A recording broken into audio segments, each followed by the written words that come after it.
Gold, trusted gold buyers. మీరు తాకట్టు పెట్టిన బంగారాన్ని విడిపించి ఈ రోజు ఉన్న మార్కెట్ ధరకు కొనబడను. నాకు శ్రీదేవి నాకు బాగా నాకు ఎంతప్పటి నుంచి తెలుసు. అదే సార్, అదే అడగదాం అనుకున్నాను. ఎలా పరిచయం?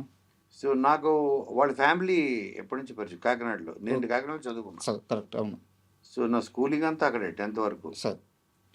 సో కాబట్టి నాకు వాళ్ళు పరిచయం. అమ్మాయిని ఫస్ట్ ఇక్కడ తీసుకొచ్చి బంగారాజు అనే సినిమా, సార్ సోగాడి చిన్న ఉందా, ఇది అందులో లేదు, బంగారాజులో ఉంది, చిన్నపిల్ల. అవును. సో ఇలాగ నాకు వాళ్ళు ఫోన్ చేసి, అంకుల్ వాళ్ళ మదరు, సార్ ఏదైనా ఇప్పుడు ఇంకో పురాణ సినిమా నుంచి అడుగుతున్నారు, ఆడిషన్ చేశారు. నేను వెంటనే డైరెక్టర్ ఫోన్ చేసి, ఓకే వాడు మనకు తెలిసిన వాళ్ళే తీసుకుని బాగా చేస్తుంది. అమ్మాయి చిన్నప్పటి నుంచి రీల్స్ అవి ఇవి. అవునవును. సో అలాగ నాకు బాగా పరిచయం కాబట్టి, అంటే ఆల్మోస్ట్ నా కూతురు లాంటిది. Sir okay, Sridevi. సో అప్పటి నుంచి తెలిసింది, అప్పటి నుంచి. సార్ కాబట్టి ఓకే, ఇది మేము సిరి అంటాం. సో సిరి ఇది నా క్యారెక్టర్ కనపడింది. తను ఆ ఏజ్లో, తను మొన్నే తనకి 18 వచ్చింది. సార్ రియల్గా కోర్టు చేసినప్పుడు తను 17. నిజంగానే మైనర్. నిజంగానే మైనరు. మొన్న తను జనవరిలో, సార్ డిసెంబర్లో తనకి 18 వచ్చింది. సార్ మేజర్ అయింది మొన్న. బట్ తన మెచ్యూరిటీ చాలా ఉంటుంది తనకి, చిన్నపిల్లని కానీ మాటకి. అమ్మాయి రీల్స్ చూస్తుంటాం కదా సార్, ఆ ఫాలోయింగ్ కానీ ఎక్స్ట్రాడినరీ. అవును. అండ్ ఫాలోయింగ్తో పాటు ఎవరైనా మంచి కామెంట్స్ పెట్టేవాళ్ళు ఉంటారు, చెడు కామెంట్స్ పెట్టేవాళ్ళు ఉంటారు. బట్ ఇద్దరిని అంతే సున్నితంగా హ్యాండిల్ చేస్తూ ఉంటుంది తను. మీరు అన్నట్టు మెచ్యూరిటీ లెవెల్ అన్నారు కదా, కామెంట్స్ చదవండి. సో ఈ ఇంటర్వ్యూ కోసం నేను మొత్తం అబ్జర్వ్ చేశాను. సో చాలా మెచ్యూర్ లెవెల్స్ చాలా ఎక్కువ అమ్మాయికి నిజంగా. అందుకనే చూసి ఈ అమ్మాయి చేస్తే చేద్దాం సార్. మరి ఎవరు ఉండాలి బావా? వెంటనే రోషన్. వీళ్ళిద్దరు ఆల్రెడీ పాపులర్ పేరు, నెంబర్ 1. ఇద్దరు 2 ఏజ్ గ్రూపులకి నాకు సూట్ అవుతారు, 10th క్లాస్ నుంచి కరెక్ట్ డిగ్రీ ఫైనల్ ఇయర్ వరకు. తర్వాత త్వరగా ఒక మంచి కథ, ఒక డైరెక్టర్కి అతని జీవితం ఇది సార్. నేను కొత్తగా స్టార్ట్ చేసే జీవితం ఏది లేదు నాకు. సో అతని కెరియర్ ఒక మంచి కథ ప్రపంచం త్వరగా అది పాకాలి అంటే ఒక పాపులర్ ఫేస్లు ఉండాలి సార్. ఉంటే ఆటోమేటిక్గా మనకు కూడా బడ్జెట్ ఉంటుంది. కొత్తలు పెట్టుకుంటే మనం మ్యాక్సిమం మనం రిస్క్ ఎంత చేయగలం, 1 కోటి రూపాయలు 2 కోట్లు తీసి. ఇప్పుడు దీనికి 10 కోట్ల దాకా రిస్క్ చేసాం. 10 కోట్లు పెట్టారు సార్. పెట్టాం. ఎందుకు? వాళ్ళిద్దరు కాబట్టి సార్. మళ్ళీ లేకపోతే పెట్టలేము. బట్ ఇక్కడ మొన్న అదే ఫంక్షన్లో డైరెక్టర్ మాట్లాడుతూ ఒక మాట అన్నారు, సినిమాకి బడ్జెట్ ఎంత అయిందో నాకు తెలియదు, నీకేం కావాలో చెప్పు, నేను మొత్తం చూసుకుంటా అని చెప్పి కోనా గారు అన్నారు. అవును, ఇది నిజంగా రిస్క్ కాదా?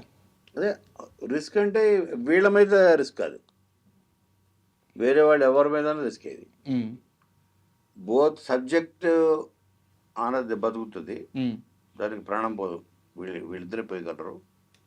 తర్వాత బిజినెస్ పరంగా కూడా, మార్కెటింగ్ పరంగా కూడా ఇది చాలా ఈజీలీ అచీవబుల్.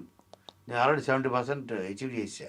కరెక్ట్ 70%. అంటే నాకు ఎక్కడ అందంగా అనిపించింది అంటే, ఒక కొత్త దర్శకుడికి ఉండే తలనొప్పులన్నీ తీసేశారు అంతే. ఇంకా అంతకంటే లాంచింగ్ ఎవరికి దొరుకుద్ది? అంతే. కరెక్ట్. బట్ అట్లా మీరు చాలా మందిని డైరెక్టర్లు చేశారు కదా.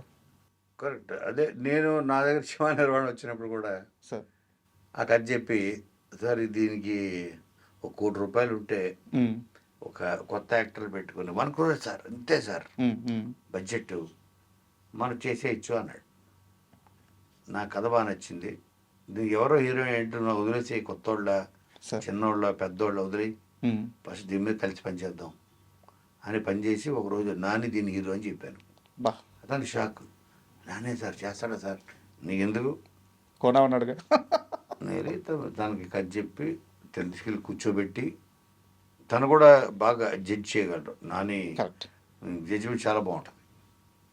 డైరెక్టర్ ఓకే, డైరెక్టర్ క్యాపబుల్, సరే కోనగారు వెనకాల కథ చాలా బాగుంది అని తను కూడా బ్లైండ్గా.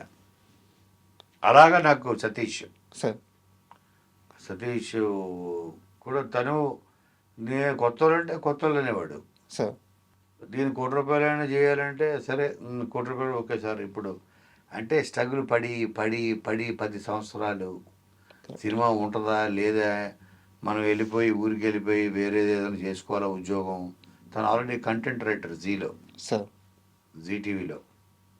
మళ్ళీ బ్యాక్ జాబ్ వెళ్ళిపోదామా, నెలకి 25,000 30,000 ఎంతో వస్తుంది శాలరీ కదా అనే సిచ్యువేషన్ వచ్చేసాడు ఆల్రెడీ. ఆ ప్రెజర్లో ఒక్క ఛాన్స్ కొత్త వాళ్ళు అయినా పర్లేదు అట్లాంటి దానికి కూడా రెడీ. రెడీ. అప్పుడు నా దగ్గరికి వచ్చాడు. కొత్త వాళ్ళు ఎందుకు, మనం ఇలా పెట్టి చేద్దాం, బ్రహ్మాండంగా చేద్దాం. Top music director sir Vijay గారు, టాప్ లిరిసిస్టులు చంద్రశేఖర్, ఇద్దరు, ఒకడు ఆస్కారు, ఒకడు నేషనల్ అవార్డు, ఇద్దరు.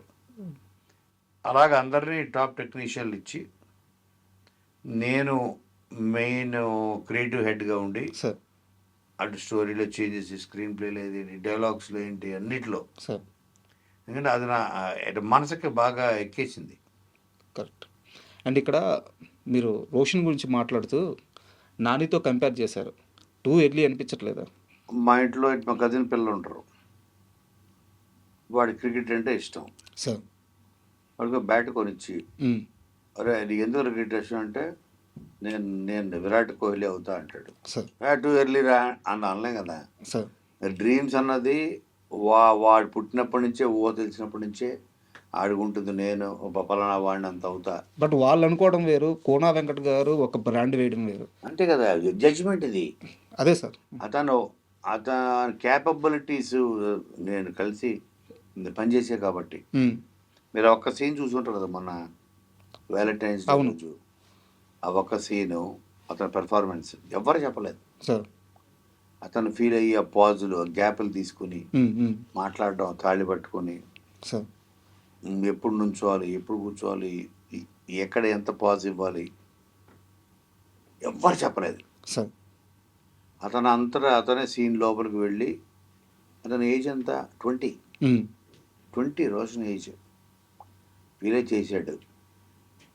అప్పుడు నేను ఆ మానిటర్ దగ్గర కూర్చున్నాను, నేను చూసి నేను షాక్ అయ్యా. ఆ రోజు ఫిక్స్ అయ్యా సార్ ఇతను మరో నాని అని ఎందుకన్నా అంటే ఇప్పుడు మనకి ఎన్ని బ్రాండ్లు వచ్చినా మనకి పేస్ట్ అనగానే మన ఇంట్లో అమ్మమ్మల దగ్గర నుంచి ఫస్ట్ చెప్పేది కోల్గేట్ అంటారు.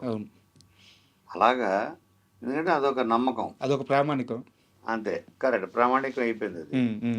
అలాగే తను ఎన్ని సినిమాలు, ఎన్ని క్యారెక్టర్లు మార్చినా ఆ క్యారెక్టర్లా కనబడతాడు సార్.